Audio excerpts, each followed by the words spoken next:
This morning, guys, we are joined by my friend Neal Conlon. Neal, I see you there. He's hiding behind a picture, but he's going to come live here any moment. You guys are in for a treat here. Neal is actually joining us. There he is. Welcome, my friend. Welcome. Good to see Neal you is guys. uh Neal is joining us fresh from a Tony Robbins event. So I mean, if we get like 5% of the energy, right, that he's probably been immersed in the last couple of days, I think we're in for it's going to be a lucky day. So Neal, thank you for joining us. I'm going to give you a quick little backstory. You jumped in here to join us on the Miale team. This call has been part of our pace and cadence on the team for almost 5 years now. And we call this our leadership and personal development call. And the point of this call has always been that I found as I was building the business and getting the opportunity to go out into the world and, like you, travel and hang out with really cool, influential leaders and people, that I would get all of this great wisdom and guidance from people because I had the pleasure of being invited into cool rooms and talk to people and get all this cool stuff. And I would go out and I would do that. And I would come back to the team and I would be so excited and so enthusiastic that I would want to share all the things that I'd learned. And I would truncate a 2 or 3 day mastermind or a 2 or 3 day event into a 15-minute summary and then be totally shocked that it didn't have the same exact life transformative experience for everybody else that it did for me. And so I realized in that moment, okay, here's the deal. Matt, you're the bottleneck. You're the problem, which is usually the case. Get out of the way and bring the people to the team instead of trying to bring the wisdom to the team. Stop making it about you. So I did, and we've been pretty consistently having a guest on a call to join us. And really what today's all about is we want to learn about you, man. You've got an incredible business, a coaching business, an amazing history. You and I have had an opportunity to get to know each other a little bit. And, the team wants to learn, right? So with that said, thanks for coming. Appreciate you being here. Yeah, I didn't realize there'd be so many people on. I'm even more excited than I was when you first invited me, Mac. Good to see you. Yeah, well, we're a team that shows up. That's one of our core tenets is you got to show up to go up. So Neal, take us back to the beginning, man. Like, let everybody know a little bit about what you do now and kind of how you got there. Like, what's the story look like? Because you've got some incredible chapters in your life that I think we could all learn from.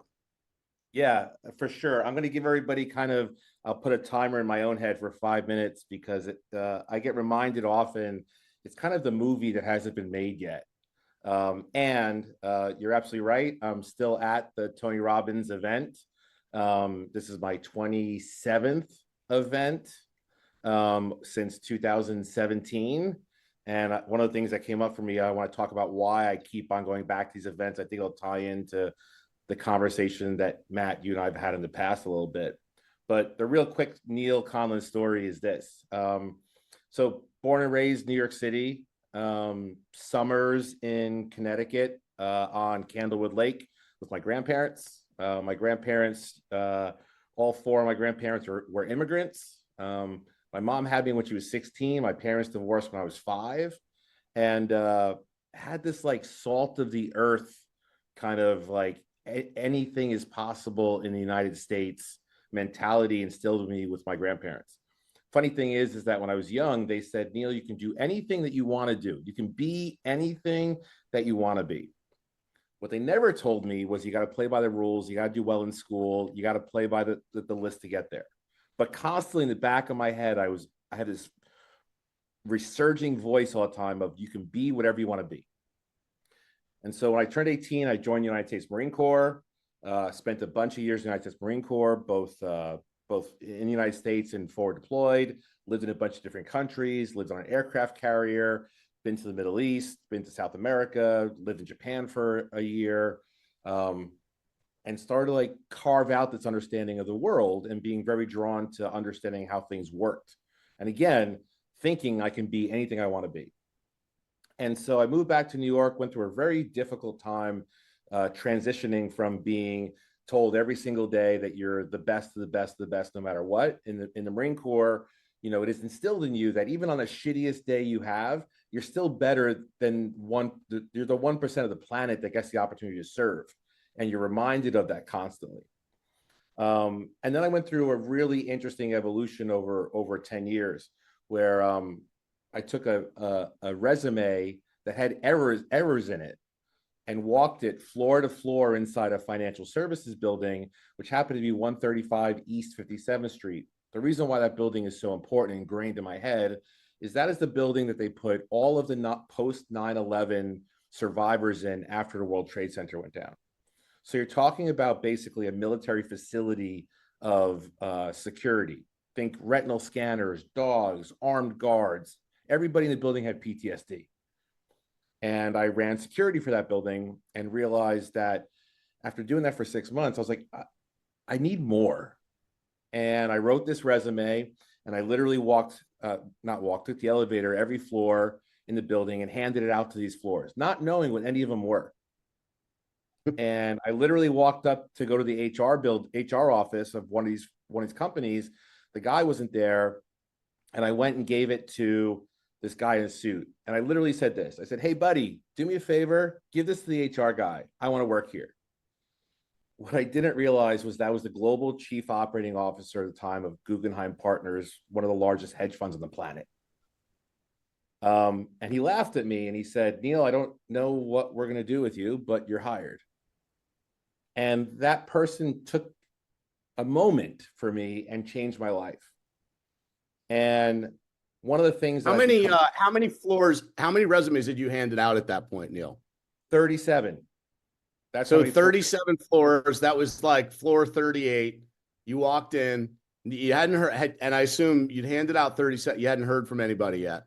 Yeah, hadn't heard from anyone yet. And just to be clear, the building this was in, this was BlackRock, Blackstone, Cantor Fitzgerald, E-Trade, TD Bank. I mean, like this was literally like you couldn't go any better as far as like the elevators to go into.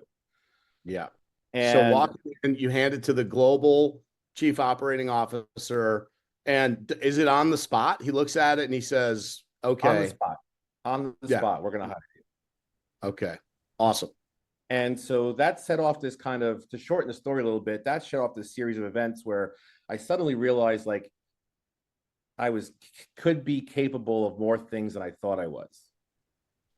And because I was like, look at what this took, this little rudimentary resume, it just took an action. It took taking action to do something, right? To your point, how you kicked off this call, imagine you just had 2 phone calls a day. Like it's not a lot of work, right? Mm-hmm. That's the thing is like, I very much agree with what you just said in that the biggest problem for everybody is that our ego gets in our way. And sometimes when we're given the plan and given the math, that if we just follow the math and do the map every day, that our egos will realize that we get to the place where it's easier than we think it is. Sometimes it's almost too easy. And yet our ego will create the scenarios of why it's not working when it really is and can be that easy. So yeah, it gets so easy that we start bringing complexity to it in order to make it harder on ourselves, because it just shouldn't possibly be that easy. It's almost our ego needs it to be harder in order to validate the work that we're doing or the results that we're getting. 100%. And so started working in the mailroom at Guggenheim Partners, and people started taking interest in me. I had really, really great mentors saying, what are you doing in the mailroom? They started teaching me other things. They started teaching me about P&Ls and teach me about general ledgers and teach me about all these different things. And then about a year, 2 years later, I learned what people really made there because I was used to being military salary. And I quit on the heartbeat. I quit when I found out what people made there and what I was making there. And you told me this story with a little more specificity. Like, what were you making in the mailroom? Do you remember what it was? Yeah, so I was working in the mailroom. I was making $47,000 a year, and the average intern that worked at Guggenheim was making $210,000 a year. Right. So you found out I'm coming in here every day doing the mailroom stuff, learning a lot of things, like being around a bunch of people. But these kids out of college walking in here that don't know anything, that haven't served their country, are making 210 grand a year. Correct. Correct. Yeah. Okay. Yeah. And then that's when you said, I quit. I quit. And now consciously now, fast forward, I didn't understand at that time. There's things like nepotism. There's hiring of the client's kid and all, but I didn't understand how any of that worked in business at that time. Right. Now, ironically, the market was fantastic at that point, and I would think I was unemployed for like 2 days. I got a phone call from a recruiter, and the recruiter said, "We've got a global CEO who has a soft spot in his heart for veterans, and he's a little bit rough around the edges, but we need somebody to be his right hand." And I said, "Cool, I'm in. I don't care who it is. I'm in. So in." This man is probably another big decision maker in my life, mentorship wise. So I ended up getting recruited into Cushman and Wakefield. I worked for the global CEO, Bruce Mosler, for that company while the company expanded from 16,000 to 25,000 employees globally over the span of 3.5 years. We bought and sold Rockefeller Center, the Empire State Building, Madison Square Garden, literally sat there and watched as the top real estate brokers, probably on the planet, worked and sold hundreds of thousands, if not millions of square foot. And strategically, these are business deal people. These are people who play chess games in business every single day to get what they want. And every single day is just another move. And these are institutional people in the world. You know, I worked directly with Tara Stakem for 2 deals, and she's one of the richest real estate people, I think, in the country now. And basically, she had sold the Empire State Building, I think, 4 times in her career. And I learned so much from those people, interacting every single day with some of the richest people on the planet, just sitting there soaking in all this knowledge. And then got to a point where I realized that none of that was mine. Like, I was living in the shadow of a lot of people who were very, very wealthy, but I hadn't figured out wealth or for myself at all. And so I quit there. I quit there also, and moved on, and then went through a series of evolutions, just to shorten the story, where worked at NBC, for a period of time, worked at Morgan Stanley, worked at Fortress Capital. All these jobs were about 2 years, because I would feel like I would master something, and then once I mastered it, I would leave. I'd be like, what can I learn here? What kind of roles were you in mostly, Neal? What were you doing? So at this point, at Cushman Wakefield, I was executive assistant, and then I got promoted to global chief of staff. At NBC, I was the project manager over the sales and business development team over the Olympics. At Morgan Stanley, I oversaw 5,000 people globally on the investment banking side, delivering investment banking portfolio decks to investment bankers. And then at Fortress Capital, I was an investment analyst. And then when I was at LiquidNet, was an algorithm trading firm, I helped run what was called their supernaturals, which was basically reporting into what they call a Series 72 fiduciary responsibility person. And just to highlight, I've never had a college class in my whole life at this point. Just constantly on this path of like personal development, learn, get better, learn something, get really good at it, and add so much value that you have so much confidence in yourself that when things don't serve you well, you can walk away from them. But also being able to be like, this job isn't what makes me me. Yeah. One of the things that I love about your story, and I thought a lot about it after we met that one time, is that I tell the team a lot. We talk a lot about how you have to be in the room, right? We use that term. You got to get in the room, and it's kind of a like whatever it takes, right? That there's a room of people that you feel you have something to learn from. There's a room of people that have something to offer. there's some knowledge base, there's some habits, there's some things, maybe some background, maybe some education that they have. And you look in that room and you feel when you're on the outside of the room, like all the secrets of the universe are on the inside. And then when you get in the room, what you realize most often, in my experience, in my entire life experience, is that you bring as much to the table as anybody else that's in there. And what I love about your story is how each time you get in a different room, looking for, okay, this room will hold all the secrets to the universe. This will be the next room where I'll get the next thing. And then to your point, you get to mastery level and I'm not getting it here anymore. Time to move on. I love that concept and philosophy around life, that you're seeking whatever comes next, but there is no room that's actually off limits or that you're not going to get to mastery around. There's none. There's no level that far surpasses you. So you get to this point where you finally say, you've been through how many jobs now? What, 8, 9? Yeah, I've been through like 8 or 9 jobs, and I said, all right, this is definitely not meant for me anymore. And to your point, like I've got the network, right? I'm literally working at have worked at some of the biggest companies on the planet. And just to be clear, the funny thing is that when I was at Guggenheim Partners, I mean, Guggenheim Partners at that point owned part of Russia. Like they owned part of the NBA. They owned, I think, part of like several other countries. Like this was like, you could snap your fingers and things would happen, even in the mailroom, right? Yeah. And so I had developed this kind of network over time. And so I got to a point where— By the way, one other thing I'm going to add. Neal wore a suit and tie every day and did not have the beard, right? At that time.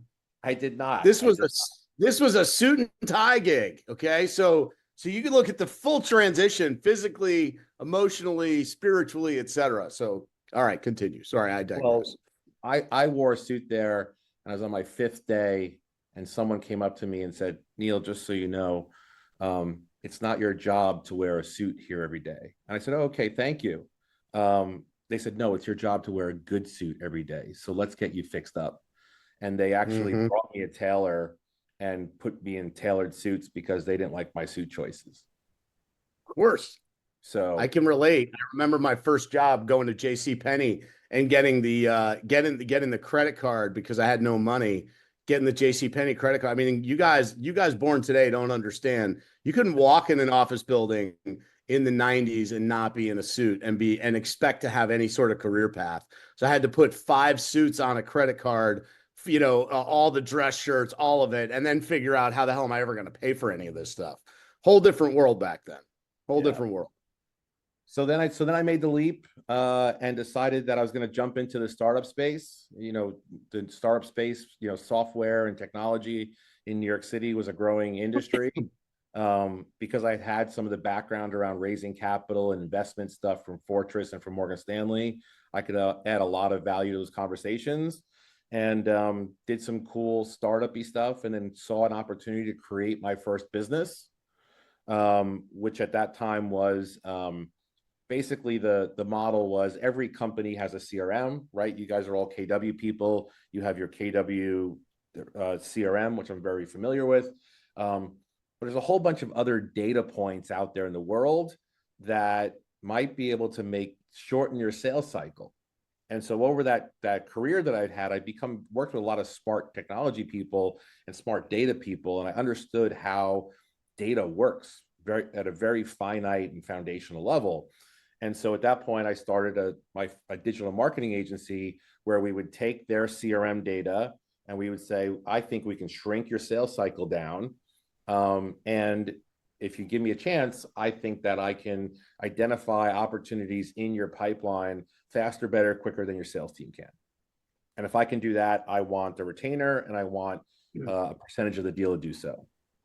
And so I closed my first $1 million in revenue first 90 days, because who doesn't want a shorter sales cycle, right? It was probably the easiest pitch I'd ever had ever since.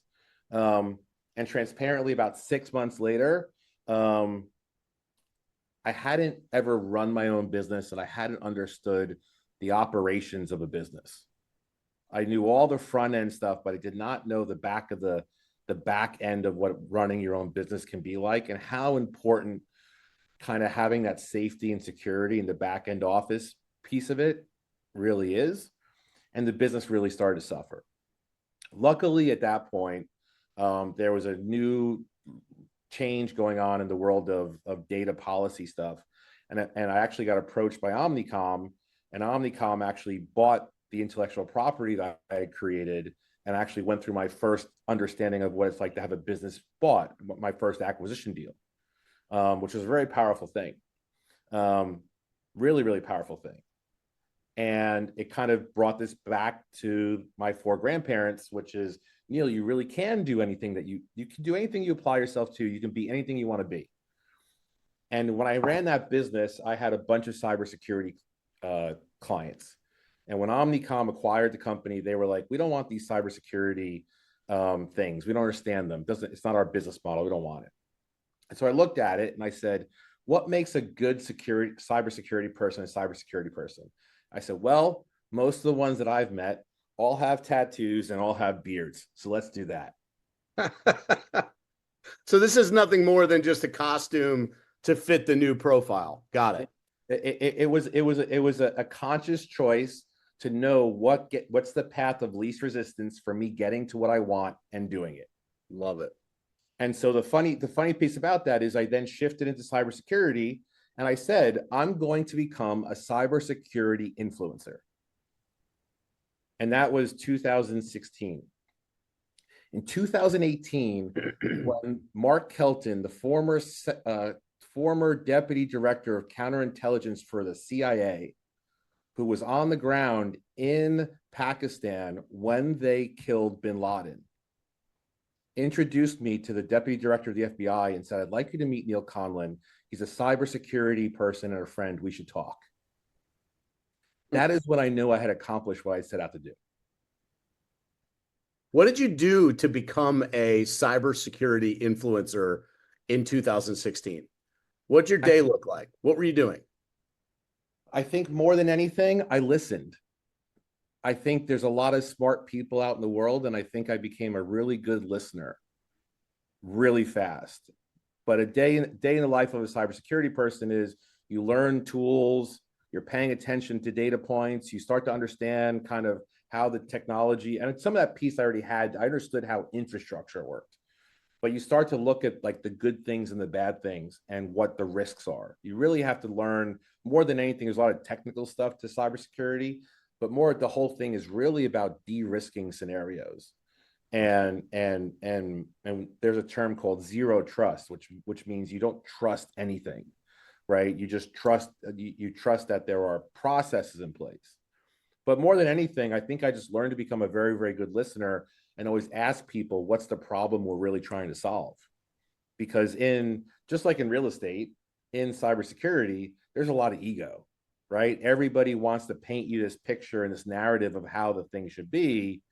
And yet, when you start to listen consciously to people and actually see how you can help them, you actually have an opportunity to bring them closer to you than you do to push them away. Mm-hmm. How did you go about identifying who you needed to be talking to? Because you made this pretty, this shift. Again, you had a background in it, but you got to know this director in the CIA or the FBI, and like, how did you get in those rooms? Who made those introductions? How did you know who to call? Were there just handoffs? Were there networking groups? Like, what was the methodology by which you found yourself in the right place at the right time? I love that you're asking me this question. The really short answer and then the long answer. The short answer is, and I know they say this at the bold conferences, is success leaves clues. Right. First and foremost. I'll give you guys a tactic that everybody will love and hate. Because this tactic I learned from my Cushman Wakefield days. You should reach out to every single person you know, and you should ask them, who is the most valuable person in your contact list? Introduce me to them. And if they won't introduce you to the most valuable person, you don't ever talk to them again. And you will move light years forward in the people that support you, are on your team, empower you. I don't care how good your client says they are to you, customer, friend, who's the most valuable person in your Rolodex? Introduce me to them. Mm-hmm. I love that. It's a very it's a strategic and tactical way to upgrade the audience that you serve. Correct. Yeah, Correct. love it. Right. Real clarity about where your energy ought to go. The moving forward piece can be very, very uncomfortable sometimes. And lots of times people will say, like, we find that our network is our, net worth, to use a cliche phrase. But it's very, very true. But it's even more so when you start to move into bigger networks and different circles. Right. And that was really the big piece of it. And so over 3 years, I was at a company called AppGuard. I ran sales and marketing there. We raised $100 million over 3 years. And then we knew that COVID was coming a little bit early because the CIA was our client at that point. And we sold the company right before the world shut down, knowing that our pipeline was going to drop off. And then when I went home after that, I sat back for a second and I thought, what really in the past 5 years has really gotten me to the place that I can be in these shoes right now? And I realized it was the coaches. It was the coaches and the mentors that were around me that really they were catalysts for anything that we had ever done. And so I decided, all right, I think I'm going to convert over here. And I think that this journey that I've been on has been hard. And I think that, being successful is actually really, really, really easy. The hard part is the ego that gets tied to it. And I have over the past, 4 or 5 years, really become the person who's, if you have a mindset issue, and you can't get over the thing, then let's talk and have that conversation. And I will prove to you that there are only two types of coaching. There is business coaching, which is like, hey, I'm going to teach you how to read a P&L and teach you how to follow a sales funnel. And everything else is your mindset. And once you get real honest with yourself and be like, all right, I don't really know how to read a P&L, or I don't really know how to do a sales funnel, or I really don't know how to click the button because I was half paying attention to the training when I was there. That's one conversation. But everything else, especially in today's day and age with the world changing so much between AI and politics and the economy, it's going to require people who are able to adapt, who will be able to build more resilience, who will then be able to develop more awareness so that they can see opportunities right in front of them. Yeah, I couldn't agree more, dude. The reality is our business in particular is so simple. It's really, really simple. It's about talking to more people and having saying the right things at the right time. And we encounter this all the time. The only thing that holds agents back from having wildly, unexpected success is they don't talk to enough people. And the reason they don't talk to enough people is because they have a mindset issue. Like they get in their own way about, but I don't know what to say. Or, but what if they say this? Or, well, I'm not sure if I want to do that today. Or I'm not sure if that's the right thing to do. And the reality is that's a mindset issue, not a tactics issue. And to your point, there's only two things. Once you learn how, there's really nothing else to do other than just do. And especially in real estate, it's so stinking simple. It's just talk to more people, have more conversations, build more relationships, go out there and be a part of engaging the world every day. Because here's the cool thing, unlike cybersecurity, literally everyone lives somewhere. Everyone. There's not a single person in the entire country that doesn't, well, there's the homeless people, I suppose, right? But we probably have a good enough filter to know that we're probably not selling them a house. But everybody that we run into has the possibility of being a client or knowing somebody who could be. So it's just a matter of fixing your mindset around how often are you going to have the conversation. I love how you break that down. Yeah, I mean, it 100% is like I know that a lot of the marketing implies different niches and stuff like that, and I respect the trade craft of that.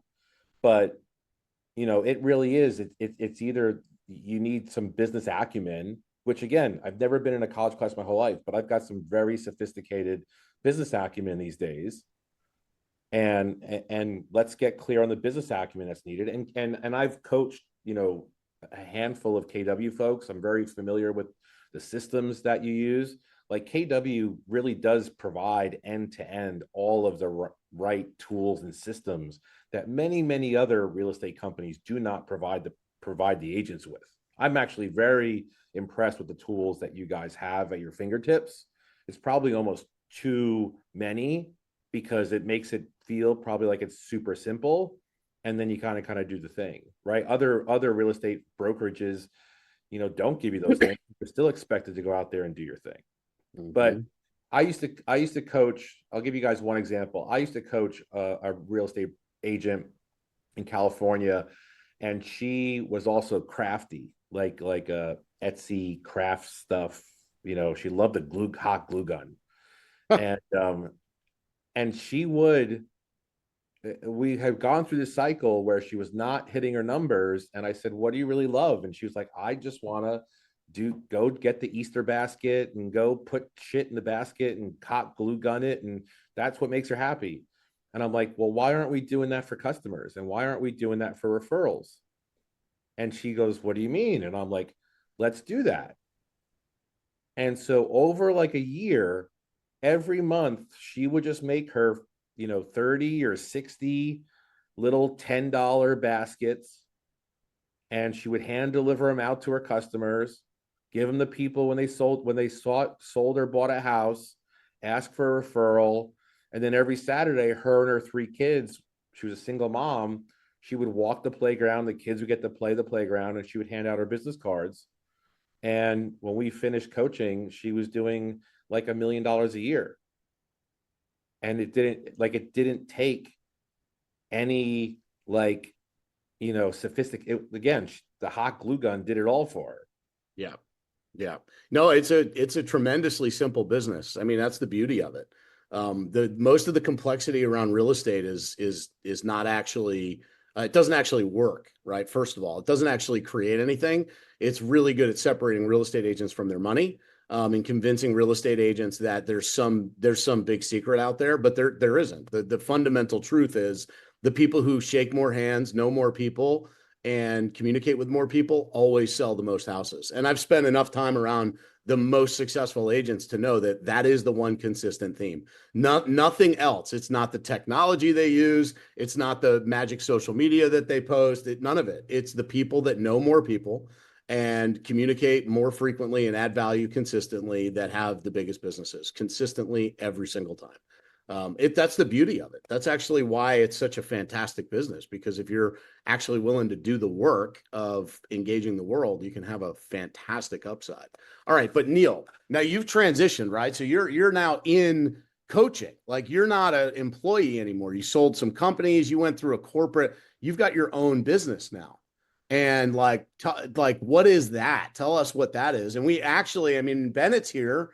And Bennett's been coaching with you for almost a year at this point, I think, right? Yeah. So tell us, like, how do you identify clients? Like, who do you serve? What's kind of your wheelhouse? Are you doing training, seminars? What do you do now? How do you spend your time? Yeah, I appreciate the question there. I mean, over the past 4 years, we've built in kind of an end-to-end solution. What I mean by that is most engagements start off with coaching, and then we actually get to a point sometimes where we actually have DFY, done for you services, on top of that, because someone may be having some kind of obstacle, like I don't like social media posting, or I don't like writing blogs, and maybe it turns out you get over the obstacle and you're really just not good at it. Right. I think one of the things that people get wrapped up in the world of coaching is that you can read so many entrepreneurial books and think you must be good at everything. You have to master everything, versus get really good at the things that you're good at. Yeah. And so, over the past 4 years, we're running seminars, we're running events all over the country. We run a couple in-person events a year.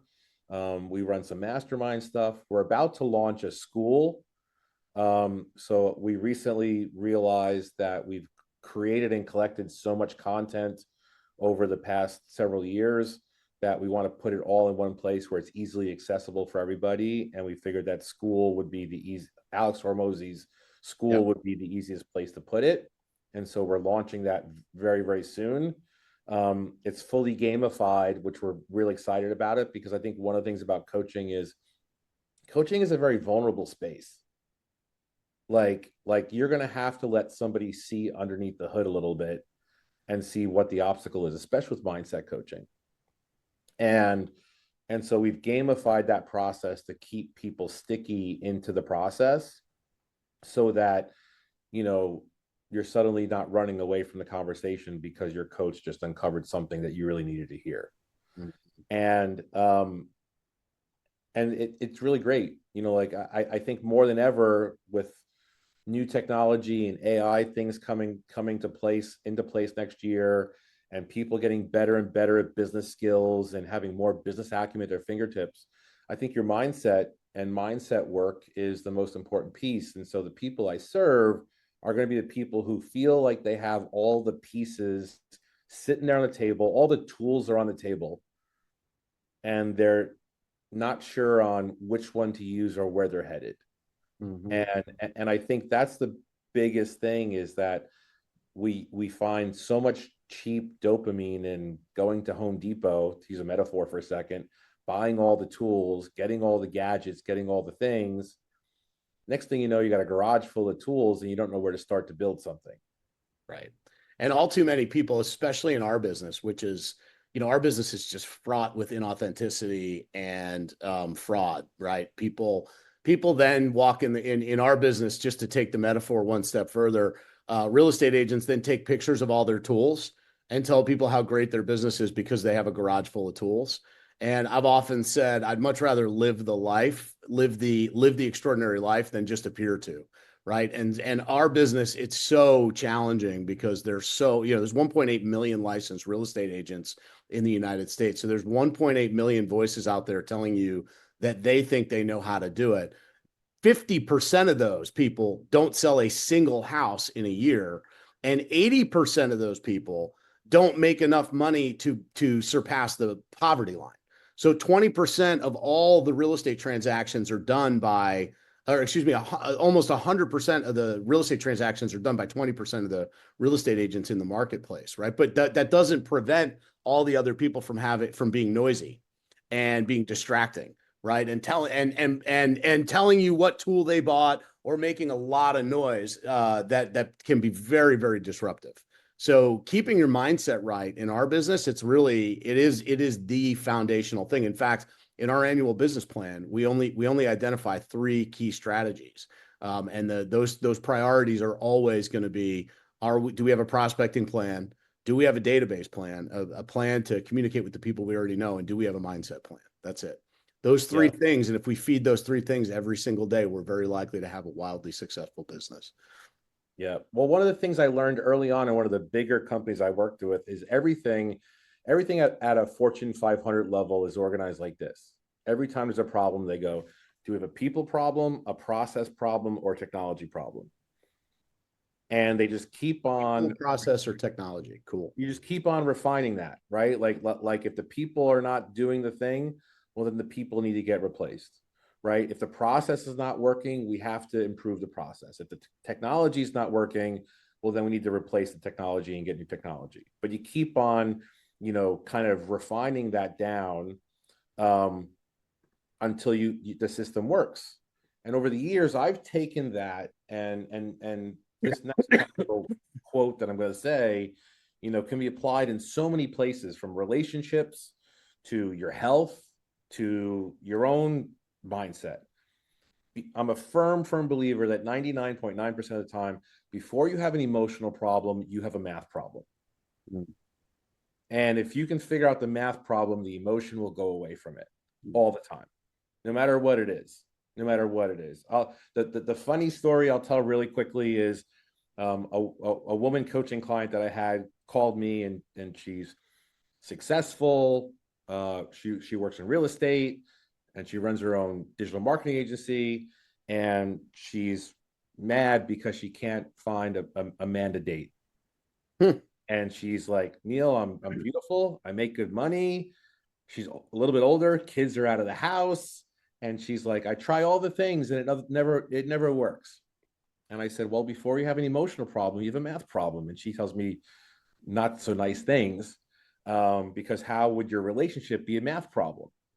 And I said to her, I said, well, describe for me who your ideal partner is. And she has a couple attributes. Well, he makes this kind of money. He looks this way. He's this kind of person. He's this stage of life. And I said, great. Within 50 miles of your house, how many of those people do you think exist? Hmm. And she was like, probably like two. And I was like, yeah. And one guy's in the middle of a divorce, and the other guy's probably, whatever he's doing.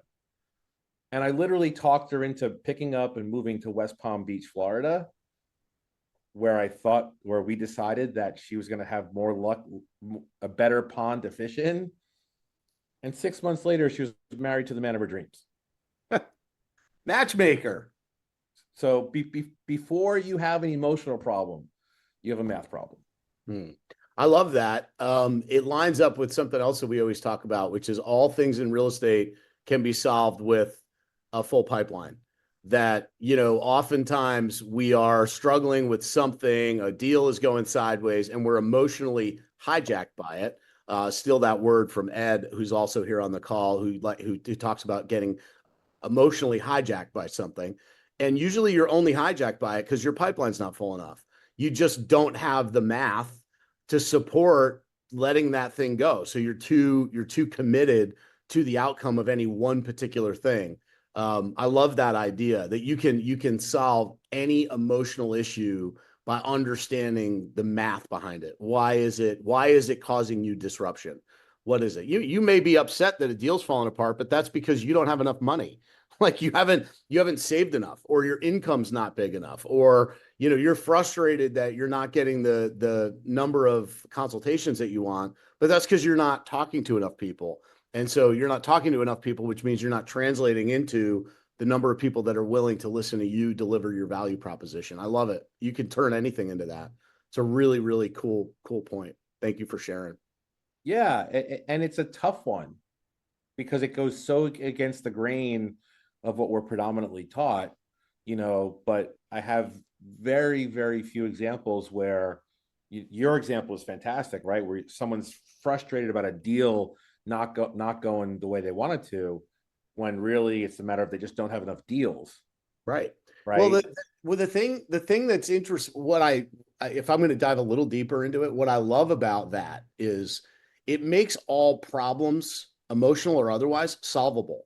The thing that paralyzes people in life is they feel they have an unsolvable problem, right? So they encounter something and then they're frustrated, banging their head against the wall, banging their head against the wall because they can't get past the feeling of feeling stuck, and they're stuck and their wheels are spinning and they're stuck and their wheels are spinning. But when you can break down the problem into, well, what's the math look like that caused this particular thing? You now have a solvable problem. It may be a challenging solution. It doesn't mean that it's always going to be easy. To your point, your client picked up and moved to West Palm Beach to solve her problem. I'm sure there were lots of other parts of her life that were disrupted as a result of that, right? She had Sure. to get new doctors and all this other shit that had to happen. And yet it was big enough and important enough for her to solve the problem that way. It makes every problem solvable. And then at that point, you're living your life in control. You're just making a decision. Do I really value this problem? Like in Yeah. our business, what we see are people that stay broke for a long time, in our industry. They stay broke for a really long time rather than just do the work that needs to be done in order to not be broke. And so they live in a state of, I'm a victim to the industry. I'm a victim to the circumstance. I'm a victim to the market. I'm a victim to my clients don't want to buy houses. They're a victim to that rather than just do the math. No, actually, there's so many. I mean, 1,000 homes will go under contract this week, guaranteed. A minimum of 1,000 homes in the state of Connecticut have gone under contract over the last 15 weeks. Another 1,000 will go under contract this week. The only issue is if you didn't have one go under contract, you just weren't talking to the right people. That's Yeah. all it is. Yeah. The other thing I've learned, so people have started to ask me over the past couple of years, why should I get coaching from you? Right? Because some people would say that you shouldn't get coaching from somebody who hasn't done the thing that you're trying to do. Right? So if you're, a basketball player, you should be getting a basketball coach who's played basketball in the past so they could help you become as successful as that. But then you see multiple examples like Tim Grover and a whole bunch of other people who have decided that there's a mindset piece of this involved in it, right? He doesn't want to teach, Michael Jordan how to get better at basketball, but he can teach him how to have a better mindset when he plays basketball. And so throughout this experience, I've kind of boiled it down to kind of one finite thing about my entire journey, just to wrap up the conversation, is everything happens at the speed of trust. Like, people sleep together based on the fact they're trusting each other at some level. Anyone who's ever been to a concert, you go to a concert and the music's going, everyone's trusting the music. But in a moment, if a fight breaks out or something breaks down, that whole level of trust just kind of breaks down very, very quickly. And people are like, get me out of here. Mm-hmm. Right. And so if everything happens at the speed of trust, what you have to look at is, if it's not moving at the speed at which you want it to, is it that you don't trust yourself, or the person that you're working with doesn't trust you yet? Right. And that's why over time we've built brands and case studies and all these different examples of like how to build trust with people. Right. It's sometimes like what I realized a long time ago, I used to have this kind of like military veteran-ness to me. Anyone who's ever met anybody, former Green Beret, Navy SEAL, any of that, there's just like this like roughness to them. And it's cool. It's very, very cool to see them. But if you notice, they're going to kind of keep you at arm's length. They're going to use words that you're not familiar with. They're going to intentionally have body language that gives you, and even though they're these heroes, they're not attracting you closer together. And so what I've been building over the past couple of years is these tools and systems so that people predominantly, and Bennett has done this very, very well in the time I've been working with him, is not to say that he had issues with it, but I think everybody can get better at trusting their decisions and trusting themselves so that they can move and make faster decisions.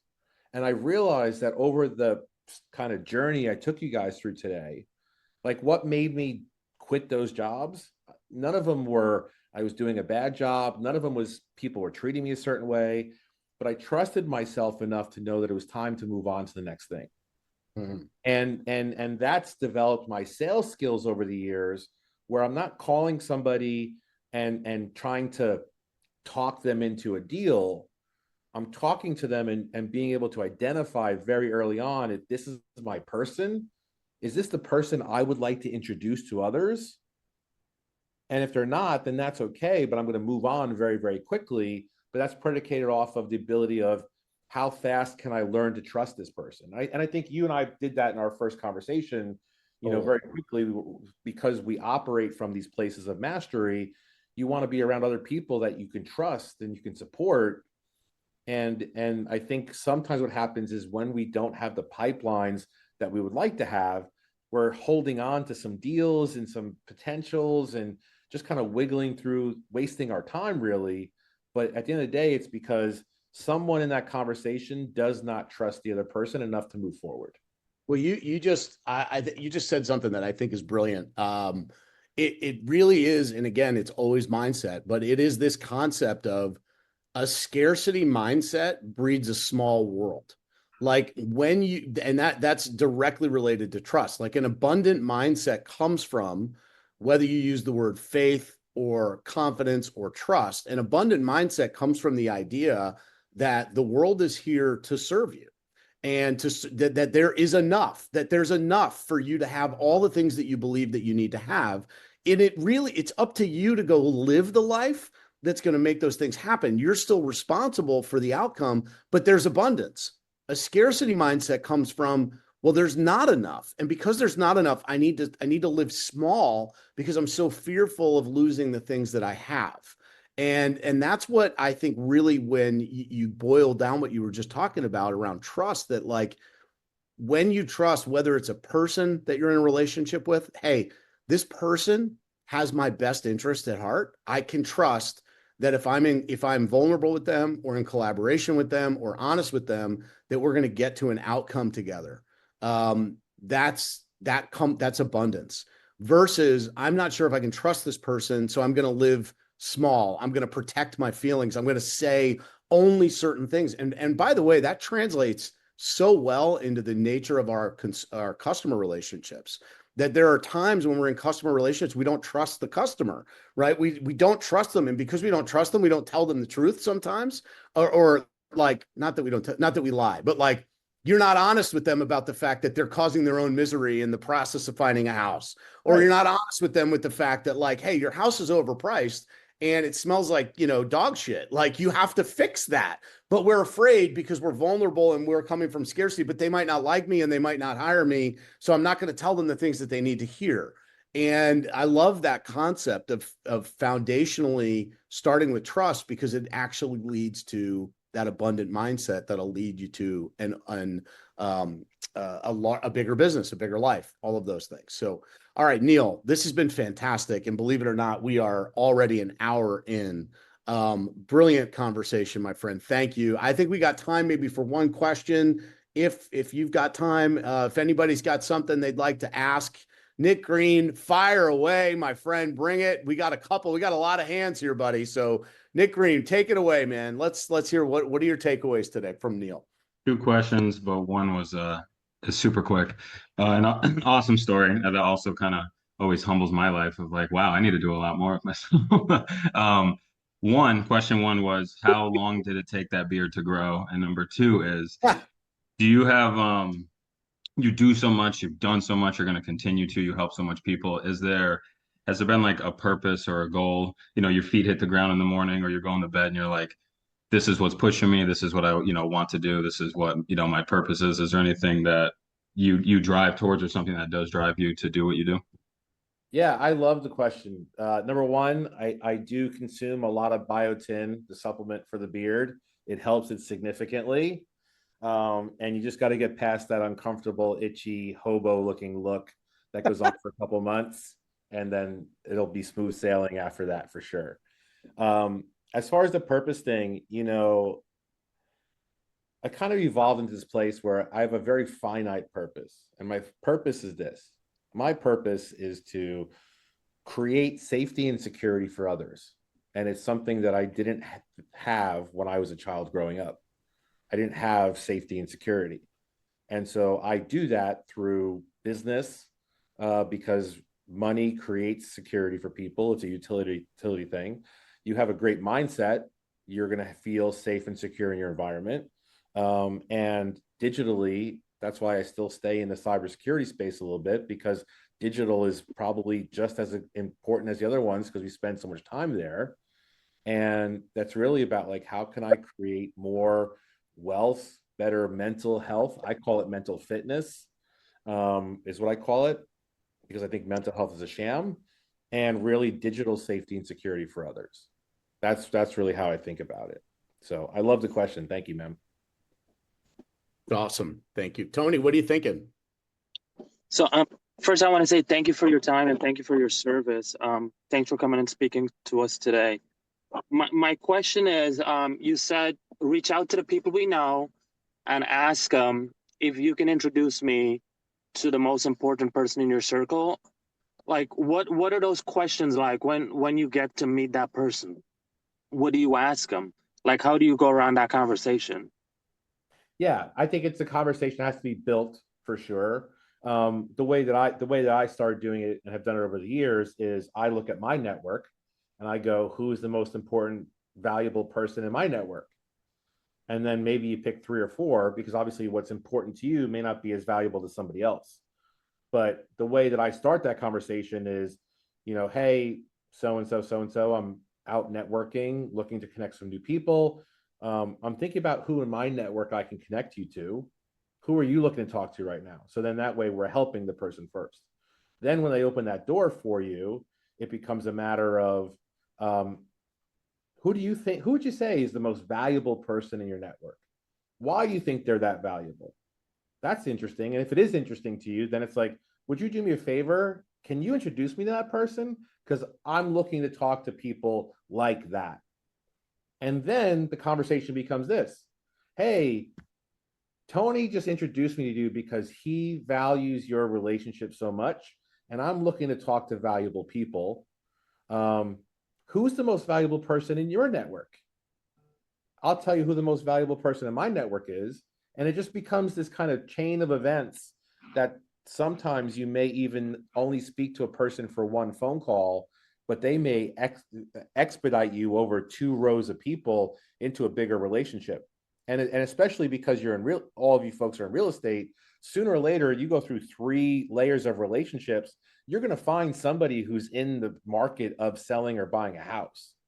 That's the thing, is like, you don't get hung up on like staying just, if I say, Bennett, introduce me to the most valuable person in your network, and he introduces me to that person, I'm going to stop and have a phone call, but then I'm going to ask that person, who's the next valuable person?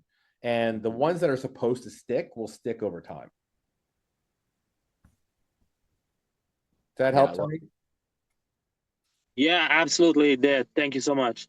Yeah, I love it, because it's really more about it's almost like just stay in the action of building the relationship. Don't worry so much about the outcome. You're not after something. You're just after the relationship, right? You're going to meet the person, get to know the person, and some of those relationships, like to Neal's point, will become valuable, longstanding relationships. Some of them might just be a moment. You might just have a phone call with somebody, and there's nothing wrong with that. There's nothing to get from it other than the opportunity to talk to some more people, which is super powerful. Love it. You have to look at it like a chess game.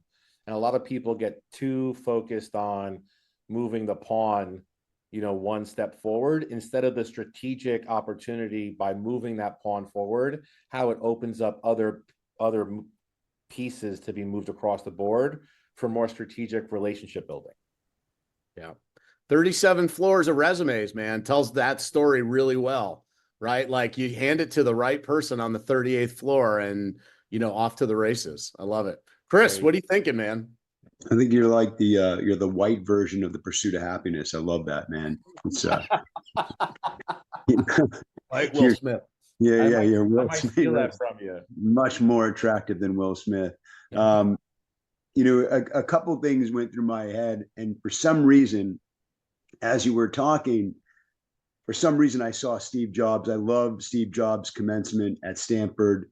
And the one thing that he ended with when he spoke to the students was, if today was the last day I would live, am I okay with what I'm about to go do? And if the answer for too many days is no, I change it. And so my question is, if Neal Conlon is nearing the end of his life, let's say you have a year or 2 years to live, what do you double down on in your life right now? And what do you just completely eliminate? Ooh, this is a good one. So I'm a huge believer in one of my mentors, Jack Daly, has built this lifestyle by design, right? And his book is Building a Lifestyle by Design. And I don't know if I would eliminate anything. But I live a very different lifestyle. Like I travel a lot, but I make conscious time for my children. I have 3 children. I make very conscious decisions more than anything. And I look at it like, if I had 2 years to live, I would want to be in front of more faces on more stages. I'd want to write more books. I'd want to have as much impact as I can as possible. And I'd want to share more and more of the experiences. Because look, and I appreciate the feedback and the comments from everybody, like that road that I've been on sounds fun. Even I hear it in my head, I'm like, that sounds fun. For years, was a masochist, and I took the hard road through a lot of these circumstances. And I wish none of those circumstances, I wish none of that road on anybody. What I do wish on everybody is the opportunity for me to, in some way, shape, or form, share with you the lessons that I learned along that way. So powerful, Neal. I can relate to the masochist line. I think a lot of us can. I mean, I think that's actually sort of a piece to take away is understand that many of us are torturing ourselves through the process of becoming the best version of who we are. And the torture part is actually so unnecessary. But like it's just it is that mental game that we play around validating what we're doing, and it's wild. But Erin, take us home. Give us one more. Sure. Drop the pearl of wisdom. No, I actually, what you just said was really powerful, and it's just the power of like learning faster from through other people instead of really, like, you talked a lot about ego today, about thinking that you have to do everything on your own. And just like I've seen it so many times on this team alone, of like the power of putting yourself in an environment where you're learning lessons from other people while you continue to explore your own journey. So my two questions for you are, number one, who's the most influential person in your life? And number two, give us one powerful takeaway from your experience with Tony Robbins. Ooh, good ones.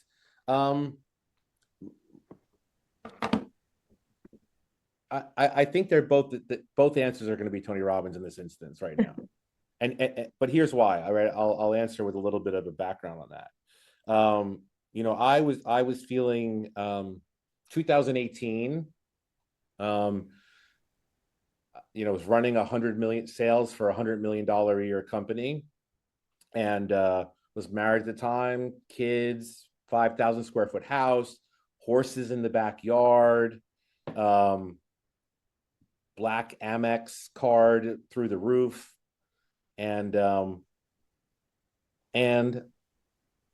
on September 18th, I kicked off my shoes, staying at the presidential suite of the Lowe's Hotel, climbed up on top of the balcony, and almost killed myself. Way past ideation. And I had this kind of divine intervention, and went to a Tony Robbins event afterwards and sat down and had this like kind of freak out moment of like, WTF am I doing here with all these crazy people talking about manifestation and abundance and personal journey and all this garbage. And it was in my the first priming session on day 3, where, for anyone who's ever been to an event, day 3, Tony comes out and does this kind of deep meditation, everybody. And everyone's having these like hokey, loving moments. And I'm sitting there literally like, everyone's got their eyes closed. And I'm like this, like, WTF's going on here. And in that moment, I had my eyes open, and Tony Robbins' wife, Sage, comes out, puts a pillow down behind him while he's doing his meditation, and sits behind him and begins to do, I guess, kind of Reiki stuff on the back of him while he's leading his meditation. And I start crying. And it was the first time I had cried in 15 years. 15 years, suicide attempt, funerals, friends in car accidents, military service, weddings, not one tear for 15 years. And it just kind of, for not to be too cliche, but it unleashed me a little bit. And I think that's been one of the most compelling things, and why I keep coming back to these events. I'm 27 events in. I've done almost every single event. I've served on Tony Robbins security detail, voluntarily. I've done all kinds of stuff, and I keep on coming back because, success leaves clues, and I keep learning from that man every time. And even though I've read the books and done the things, every time I come back, I get something new out of it every single time. for Corey's question real quick. Yeah, look up Jack Daly, Lifestyle by Design. It's a fantastic book that he's been coaching for 50 years. He's 73 or 74 years old. Jack does sales coaching, and he works 6 weekends a year, and he makes $70,000 a weekend. So I highly encourage people to check that book out. We might have to kick off a little book club. I love it. Neal, this has been an incredible morning. Thank you. To your mission of having an impact, you certainly did today. So whatever else is on your agenda today, you can know that you checked the box today. You moved a lot of people, and we're really grateful for it. How can we help you? Where can we show up in your life as a team, as individuals, to help move forward whatever your mission is? Yeah, I love that. I went ahead in the chat. I did post a link to our school. We're looking to get that out to lots of people. It's free to join. I'm looking to talk to anybody who really wants to start planning workshops around, planning for 2025, not only business, but in like things they need to think about.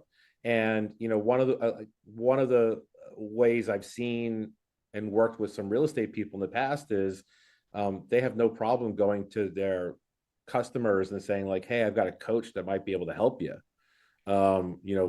push your business further forward. So I would be grateful and be excited for any introductions to those people. And then on social media, I've got a pretty decent, social media production thing going on. I don't even know what we call that anymore, but I am Neal Conlon across all the channels. I do have a couple of books on Amazon as well. I've written a book this year called Press Forward Momentum, which is meant to be literally a book that you fold up in your pocket and like carry it around with you with just it's 35 pages. It's meant to give you like little pieces of quippy things throughout the day. And then I've got a veteran book out this year called The Military Effect as well. Thank you, Neal. Guys, make sure you reach out to Neal, find him on social media. If he had an impact on you, I can tell you, it makes a world of difference to hear from the people that you serve. I'm sure he'd love to hear from you directly.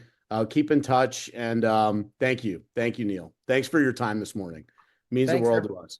Matt, thank you for setting this up, and for the entire team that's here, thank you for sharing just as much of your time with me as I have with you. I'm really, really grateful for you all. Have a great day. Awesome, man. Thank you, Neal. Thank you.